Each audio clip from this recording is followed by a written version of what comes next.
আপনারা কি কখনো ভেবেছেন যে বাড়িটাকে বাইরে থেকে একেবারে সাধারণ মনে হয়, কিন্তু ভিতরে ঢুকলে যদি সেটা হয়ে ওঠে মৃত্যুর ফাঁদ?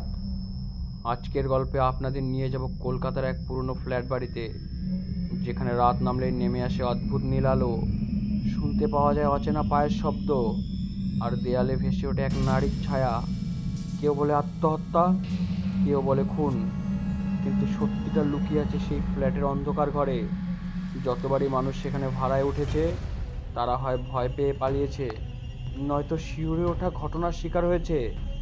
আজ আপনারা শুনবেন সেই বাস্তবের থেকেও ভয়ঙ্কর কাহিনী, আলোর ফাঁদে ছায়া। সতর্ক করে দিচ্ছি, গল্পটা একা একা শুনবেন না, বিশেষ করে রাতে নয়, কারণ হয়তো আপনারাও শুনতে পাবেন সেই ফিসফিসানি। আমাকে দেখতে পাচ্ছ? কলকাতার উত্তর শহরতলি এক পুরনো লেনে দাঁড়িয়ে আছে 5 তলা ফ্ল্যাট বাড়ি, অরুণোদয় অ্যাপার্টমেন্ট। বাইরে থেকে দেখলে ফ্ল্যাট বাড়িটা একেবারে সাধারণ, বয়স 25 বছরের বেশি হবে না। চারপাশে ছোট দোকান, চায়ের টেবিল, রাস্তার ভিড়, সবই স্বাভাবিক। কিন্তু রাত নামলে যেন একটা অদৃশ্য ভার নেমে আসে ফ্ল্যাটটার ওপর। অপর্ণা, সদ্য বিবাহিত এক তরুণী, স্বামী সুমনের সঙ্গে এখানে ভাড়া নিতে এলেন। সুমন চাকরির কারণে এখানে পোস্টিং পেয়েছেন। দুজনের ছোট সংসার, তাই খরচ বাঁচাতে ঠিক করেন একটা পুরনো ফ্ল্যাটেই থাকবেন।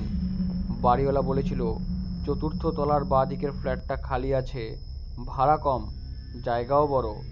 শুনে খুশি হয়েছিল তারা, কিন্তু যখন প্রথম দিন ফ্ল্যাটটা দেখতে গিয়েছিল, অপর্ণার বুকের ভেতর অকারণে কেমন যেন ধকধক করছিল। ফ্ল্যাটের ভিতরে ঢুকতেই মনে হলো যেন ঘরগুলো অনেকদিন ব্যবহার হয়নি। দেওয়ালে হালকা স্যাঁতস্যাঁতে গন্ধ, জানালার কাছে ধুলো জমে আছে। তবু ভাড়া কম বলে দমনা না করে তারা উঠেই পড়ল।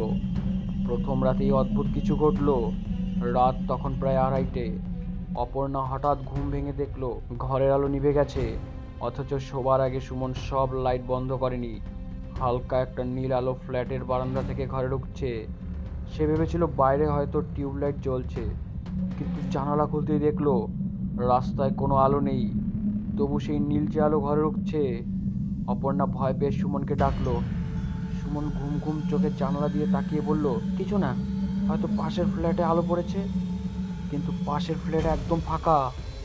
অদ্ভুতভাবে সেই আলো যেন হাওয়ায় থেকে আসছে। কয়েক মিনিট পর হঠাৎ করে আলোটা মিলিয়ে গেল। পরের দিন বাজারে গিয়ে অপর্ণা শুনল কিছু ফিসফিসানি। পাশের বাড়ির এক বয়স্ক মহিলা বলল, তোমরা ওই ফ্ল্যাটে উঠেছো? ওটা কিন্তু ঠিক নয়, এতদিন কেউ টিকতে পারেনি। অপর্ণা অবাক হয়ে জিজ্ঞাসা করলো, কেন, কি হয়েছে ওখানে? মহিলা হঠাৎ চুপ করে গেলেন, বললেন, থাক, এসব নিয়ে বেশি জানার দরকার নেই, তবে সাবধানে থেকো মা।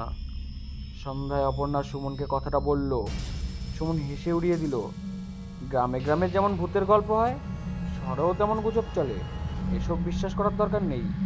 কিন্তু অপর্ণার মনে থেকে অস্বস্তি কিছুতেই যাচ্ছিল না। এক রাতে হঠাৎ অপর্ণার ঘুম ভেঙে যায়। সে স্পষ্ট শুনতে পেল ড্রয়িং রুমে যেন কারো হাঁটার শব্দ, ধীরে ধীরে। সে ভয়ে সুমনকে ডাকছিল, কিন্তু কৌতূহল তাকে ঠেলে নিল ড্রয়িং রুমে। আলো জ্বালাতেই দেখলো মেঝেতে ভিজে পায়ের ছাপ, যেন কেউ ভিজে পা নিয়ে হাঁটছে। সে আতঙ্কে দরজা খুলে চিৎকার করতে যাচ্ছিল, তখনই দেখলো দেওয়ালে একটা লম্বা ছায়া নড়ছে, অথচ সামনে কেউ নেই। অপর্ণা আতঙ্কের দরজা বন্ধ করে সুমনের পাশে গিয়ে শুয়ে পড়ল, কিন্তু ভেতরে ভেতরে সে বুঝলো এটা কোনো গুজব নয়, ফ্ল্যাটটার ভিতরে কিছু আছে। অপর্ণা একদিন ফ্ল্যাটের কেয়ারটেকার বৃদ্ধ রতন কাকুকে বলল, রতন কাকু, এই ফ্ল্যাটটা নিয়ে মানুষ এত ভয় পায় কেন? রতন কাকু একটু ইতস্তত করে বললেন, বৌমা, তোমরা নতুন এসেছো, ভয় পেও না, তবে সত্যিটা লুকিয়ে রাখা যায় না। এই ফ্ল্যাটে একসময় এক দম্পতি থাকতো, স্বামী বাইরে চাকরি করত আর স্ত্রী থাকতো একা। একদিন হঠাৎ করে সেই স্ত্রীকে ফ্ল্যাটের ভিতর ঝুলন্ত অবস্থায় পাওয়া যায়। পুলিশ বলেছিল আত্মহত্যা, কিন্তু সবাই জানে ওটা আত্মহত্যা নয়। সেই রাত থেকেই নাকি ফ্ল্যাটে অদ্ভুত শব্দ শোনা যায়, আলো জ্বলে, ছায়া নড়ে। কথাটা শুনে অপর্ণার গা কেঁপে উঠল। দিন যত গড়াচ্ছিল, ফ্ল্যাটের ভয়ঙ্কর দিক তত প্রকাশ পাচ্ছিল। কখনো মাঝরাতে কল বেজে উঠতো, কিন্তু রিসিভার তুললে কেউ থাকতো না। কখনো রান্নাঘরে বাসনের শব্দ শোনা যেত, যেন কেউ খাবার রাঁধছে। এক রাতে সুমন দেরি করে ফিরল, অপর্ণা একা বসেছিল। হঠাৎ সে শুনল বারান্দা থেকে একটা মহিলা গলা ভেসে আসছে, আমাকে দেখতে পাচ্ছ? অপর্ণা চমকে উঠে দরজা খুলল। বারান্দা ফাঁকা, কিন্তু দেওয়ালে স্পষ্ট একটা নারীর ছায়া পড়ে আছে, যেন কেউ দাঁড়িয়ে আছে। ভয়ে দরজা বন্ধ করে অপর্ণা চিৎকার করতেই সুমন এসে পড়ল, কিন্তু তখন সব স্বাভাবিক হয়ে গিয়েছে। অপর্ণা ধীরে ধীরে ভয় পেতে শুরু করলেও সুমন এখনো এসবকে ইলিউশন বলে উড়িয়ে দিচ্ছিল। কিন্তু একদিন সে নিজেই বুঝলো এটা কোনো ভ্রম নয়। সেদিন রাতে সুমনের ঘুম ভেঙে যায়। ঘর অন্ধকার। হঠাৎ চোখে পড়ে বিছানার পাশে এক নারী দাঁড়িয়ে আছে, চুল এলোমেলো, চোখ ফাঁকা, ঠোঁট নীলচে। সে এক দৃষ্টিতে তাকিয়ে আছে সুমনের দিকে। সুমন চিৎকার করে উঠতেই নারীটা মিলিয়ে গেল। ঘামতে ঘামতে সুমন বুঝলো অপর্ণা যা বলেছিল সব সত্যি। পরদিনই তারা ঠিক করলো ফ্ল্যাট ছেড়ে দেবে, কিন্তু অদ্ভুতভাবে বাড়িওয়ালা বলল চুক্তি 6 মাসের আগে ভাঙা যাবে না। তারা ফেঁসে গেল। এদিকে ফ্ল্যাটে ভয়ঙ্কর অভিজ্ঞতা বাড়তেই থাকলো। অপর্ণার শরীর খারাপ হতে লাগলো ধীরে ধীরে।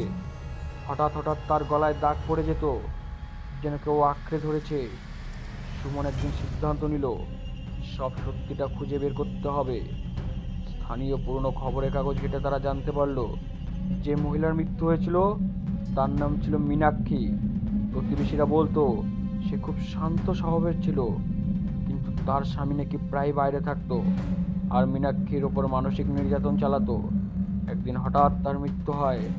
পুলিশ কেসে আত্মহত্যা বলে বন্ধ করে দেওয়া হয়, কিন্তু লোকমুখে শোনা যায় মীনাক্ষীকে হত্যা করা হয়েছিল। তার আত্মা আজও ন্যায় বিচার চায়। শেষ রাতে ঘটনাটা ভয়াবহ রূপ নিল। তখন রাত 3টে। অপর্ণা হঠাৎ ঘুম ভেঙে দেখল ঘরের সব আলো জ্বলে উঠেছে। দেয়ালে নারীর ছায়া বড় হতে হতে পুরো ঘর ঢেকে দিল। ছায়াটা ধীরে ধীরে মূর্ত রূপ নিল এবং মীনাক্ষীর মুখ ভেসে উঠল, চোখে ফাঁকা দৃষ্টি, ঠোঁটে ফিস ফিস, আমার মৃত্যু বৃথা যায়নি, তোমরা আমার বিচার আনবে। এরপর পুরো ঘর কেঁপে উঠল। জানালার কাঁচ ভেঙে গেল, দরজার ধাক্কা খেয়ে খুলে গেল। সুমন আতঙ্কে অপর্ণাকে নিয়ে নিচে নামলো। চারপাশে কেউ নেই, অথচ ওপর থেকে যেন চিৎকার ভেসে আসছে।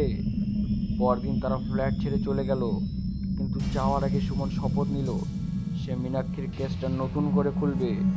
কয়েক মাস পর খবরের কাগজে বেরোলো অরুণোদয় অ্যাপার্টমেন্টের আত্মহত্যার মামলায় পুনরায় তদন্ত শুরু।